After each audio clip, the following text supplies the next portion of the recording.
Olá, alunos do sétimo ano, tudo bem com vocês? Aqui quem está falando é a professora Patrícia, de Língua Portuguesa. Hoje daremos sequência ao nosso PET volume 3. Então, vamos lá? Na nossa semana 4, iremos trabalhar a leitura. Vamos então apreciar e interpretar adequadamente as atividades propostas desta semana. Na atividade 1, iremos trabalhar o texto Regime, Ginástica e Cama. A falta de sono adequado é definitivamente um fator de risco isolado para o ganho de peso. A matemática da perda de peso é simples. O consumo de calorias deve ser inferior ao total de energia gasta pelo organismo. Nos últimos 5 anos, porém, uma série de estudos vem demonstrando que um terceiro fator deve ser incluído na equação do emagrecimento: o sono. Como a má alimentação e o sedentarismo, uma sucessão de noites mal dormidas podem condenar ao fracasso qualquer de luta contra a balança. A pesquisa mais recente, uma das mais intrigantes sobre o assunto, foi publicada na revista científica americana, conduzida por médicos da Universidade de Chicago.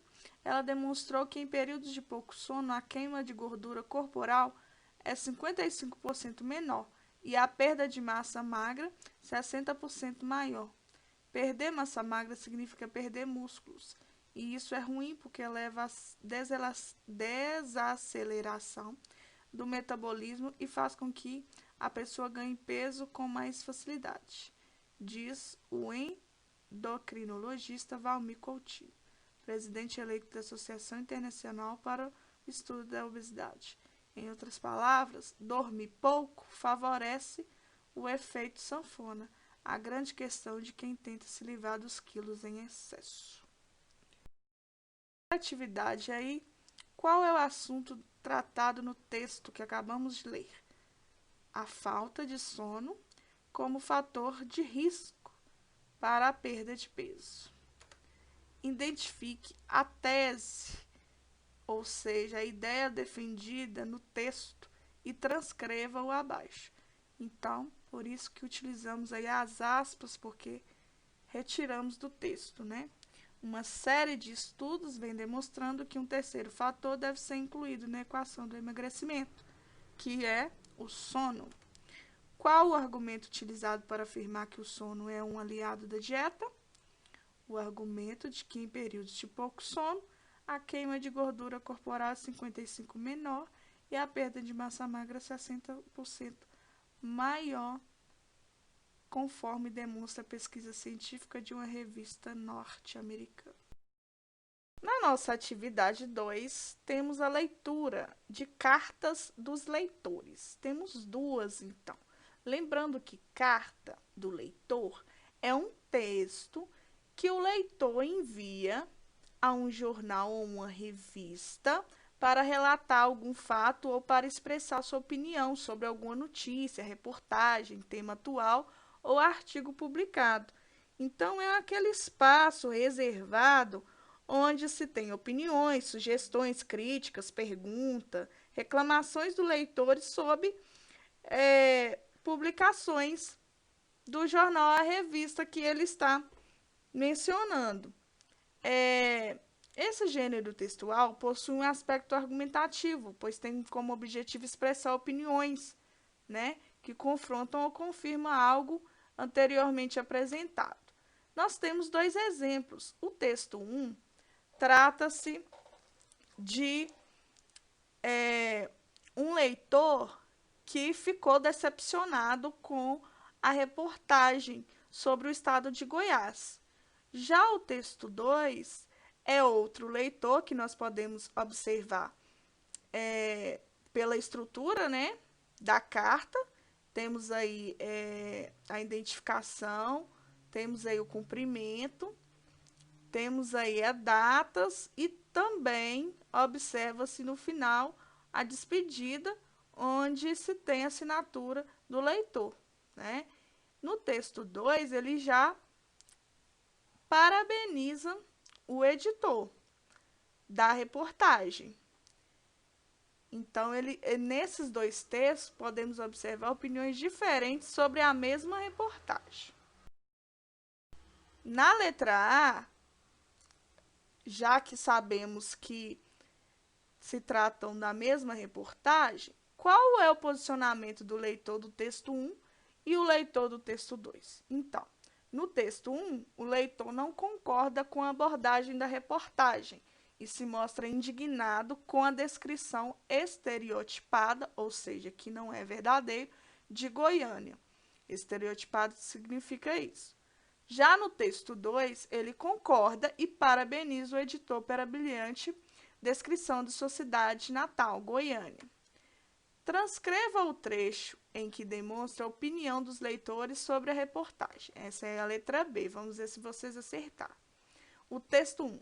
Impressionante como foi infeliz a abordagem feita na reportagem da edição anterior sobre o estado de Goiás, especialmente sobre a capital Goiânia. Então, no caso, era só você voltar lá na carta e observar, né, qual que é o trecho que está demonstrando a opinião. E já que retiramos da carta, tem que ser escrito aí entre aspas. O texto 2, a opinião é o seguinte, é o contrário, né? Gostaria de parabenizar os responsáveis pela reportagem sobre a região centro-oeste, especialmente o destaque feito a Goiânia. Letra C, quais palavras marcam a opinião positiva e a opinião negativa em relação à reportagem. Negativa, infeliz, falta de conhecimento, estereotipados, lamentável e péssima. Positiva, parabenizar, brilhantemente, muito bem e tão bem. Na letra D, quais os argumentos utilizados pelo leitor do texto 1 para defender a sua opinião em relação à reportagem? Era só você voltar lá na carta. O texto mostra a completa falta de conhecimento dos autores, que expressam opiniões estereotipadas sobre o povo que habita. Aqui habita. Entre aspas, né? Já que foi retirado do texto. Na atividade 3, iremos fazer a leitura desse texto chamado O Livro. O livro é um lugar de papel e dentro dele existe sempre uma paisagem. O leitor abre o livro, vai lendo, lendo e quando vê já está mergulhado na paisagem. Pensando bem, ler é como viajar para outro universo sem sair de casa. Caminhando dentro do livro, o leitor vai conhecer personagens, lugares, participar de aventuras, desvendar segredos, ficar encantado, entrar em contato com opiniões diferentes da sua, sentir medo, acreditar em sonhos, chorar, dar gargalhadas, querer fugir, às vezes até sentir vontade de dar um beijinho na princesa. Tudo é mentira. Ao mesmo tempo, tudo é verdade. Tanto que após a viagem, que alguns chamam leitura, o leitor, se tiver sorte, pode ficar compreendendo um pouco melhor sua própria vida, as outras pessoas e as coisas do mundo. Ricardo Azevedo. Olha que bacana, hein, pessoal? E aí, quando vocês leem, vocês também têm essa sensação? A letra A. O autor lança diversas opiniões sobre o que é um livro. Marque um X nos trechos em que haja uma opinião. Então, pessoal, quais os trechos que têm uma opinião? O livro é um lugar de papel e dentro dele existe sempre uma paisagem. E pensando bem, ler é como viajar para outro universo sem sair de casa.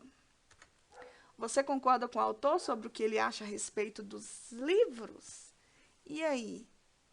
Você concorda com ele? O que ele acha a respeito dos livros? Porque ele diz assim, que ler é como viajar para outro universo sem sair de casa. Você concorda? Explique por quê. É sua opinião. Outra opinião é na letra C. O que é um livro para você? Qual que é a importância do livro na sua vida? Então, pense, elabore uma resposta bacaninha, tá bom? E aguardo. E acabamos de concluir, com muita alegria, o nosso PET volume 3, pessoal. Te aguardo, então, no próximo PET, né? Até a próxima aula. Espero que tenham gostado. Fiquem com Deus.